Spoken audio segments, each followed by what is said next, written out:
Hello everyone, তোমরা সবাই কেমন আছো? আশা করি ভালো আছো। আমরাও খুব ভালো আছি। তোমাদের সঙ্গে করে নিয়ে আজকে একটা নতুন ব্লগ শুরু করলাম। ঘুম থেকে উঠে গেছি। এর আগে উঠেছিলাম, তোমার দাদাভাই কাছে সাইডে গেছে, ওনাকে শরবত দিয়ে আবার একটু রেস্ট নিয়ে এখন আমি উঠলাম।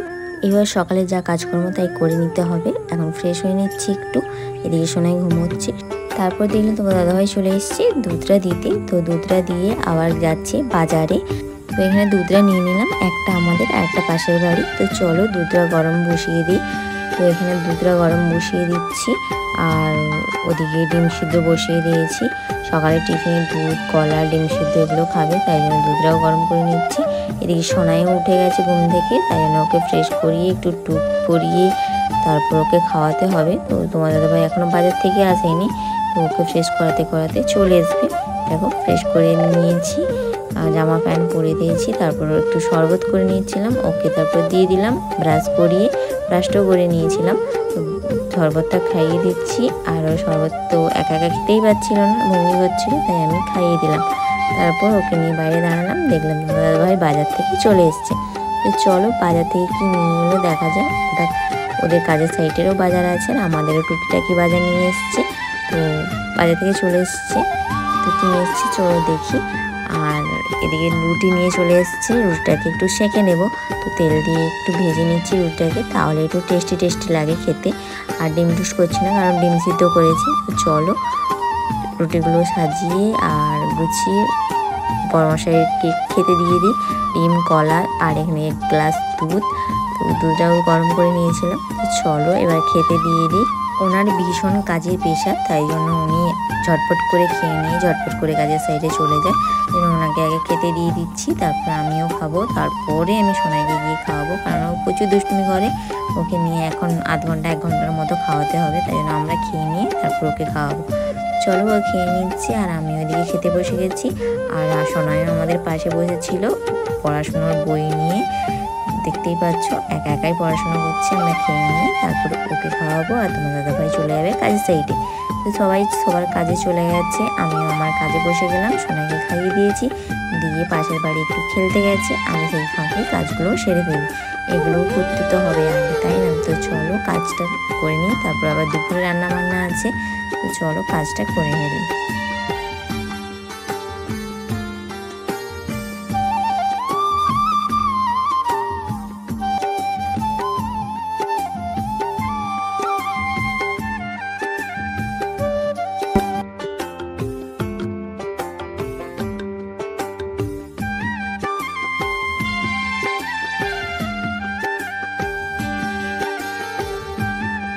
কাজগুলো তো গুছিয়ে নিয়েছি, তারপর চলে এলাম রান্নাঘরে। তো রান্নার সময় হয়ে গেছে, তাই জন্য এদিকে পুঁই শাকটা কেটে সিদ্ধ বসিয়ে দিয়েছি, আর এদিকে বাজার থেকে তোমাদের দাদাভাই নিয়ে এসেছিল মাছ, আর এটা হচ্ছে কুলকে শাক।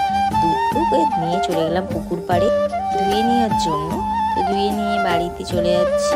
তো ওদিকে সিদ্ধ তো বসিয়ে দিয়ে এসেছি, তারপরে মাছটাকে নুন হলুদ মাখিয়ে রেখে দেবো। ওদিকে তো পুঁই শাকটা সিদ্ধ হচ্ছে। তো চলো মাছটাকে ম্যারিনেট করে রেখে দিলাম।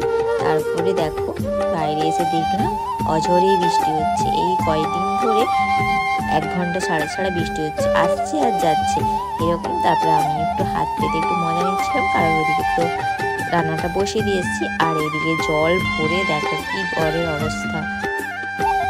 দিন রান্নাঘরে এসে দেখছি পুঁই শাকটা তো সিদ্ধ হয়েই গেছে। তো চলো আগে ছেঁকে ফেলি।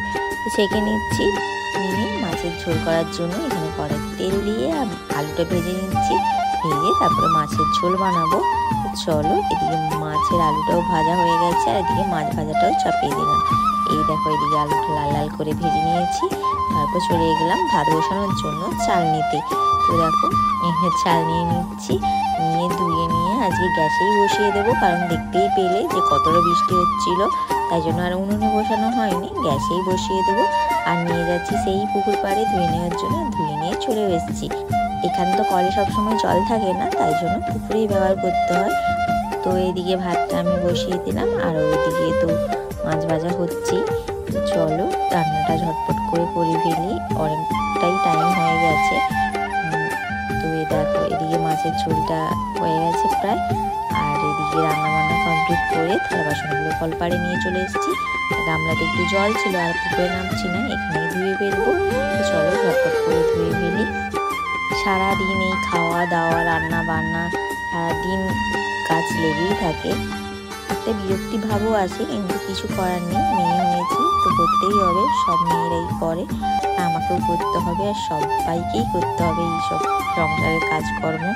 রান্নাবান্না কমপ্লিট। এবার তোমার দাদাভাইও চলে আসবে, আসার সময় হয়ে গেছে। খেয়ে দিয়ে একটা টানা ঘুম দিয়ে বিকালবেলা উঠে গেছি, একটু শশা কেটে নিচ্ছি। এখন তোমার দাদাভাই যাবে কাজের সাইডে, তাই জন্য একটু শশা কেটে দিয়ে দিচ্ছি। এগুলোই আমার সারাদিন কাজ, বরের যত্ন করা, সেবা করা, আমার বাচ্চার যত্ন করা, নিজের যত্ন করার সময়ই থাকে না, এরকম ব্যাপার। তো চলো খেয়ে নিই, মেয়েও কাজের সাইডে চলে যাবে, আর আমিও সারাদিন বিকেলে টুকিটাকি কাজ করব। এই হচ্ছে দেখো রান্না করা, সেই রান্না। তো একদম চলে এলাম রাত্রেবেলায়, রান্না করে নিচ্ছি। এখানে ভাতটা গড়িয়ে নিলাম, আর থালাপত্র সব গুছিয়ে নিচ্ছি। আমার দাদাভাই বাড়ি চলে এসছে, প্রায় 11টা বাজে। তো এখন খাওয়া দাওয়া করব। এখানে ভাতটা বেড়ে নেবো, এবার সাজিয়ে গুছিয়ে একদম বড় মশাইকে খেতে দিয়ে দেবো, দায়িত্ব বলে কথা। তো চলো দিকে এখানে ভাতটা বেড়ে নিচ্ছি। তারপর নিয়ে এসছে মাংস, দেখো মাংস আছে, আর এখানে ভাতটা দিয়ে দিলাম। আর তার সঙ্গে ছিল একটু সবজি। খাওয়া দাওয়া কমপ্লিট করে শুতে এলাম, এখন বাজে 11:30। তো চলো ঘুম দিয়ে নিই। সবাইকে গুড নাইট, দেখা হবে নেক্সট ব্লগের সঙ্গে। টাটা।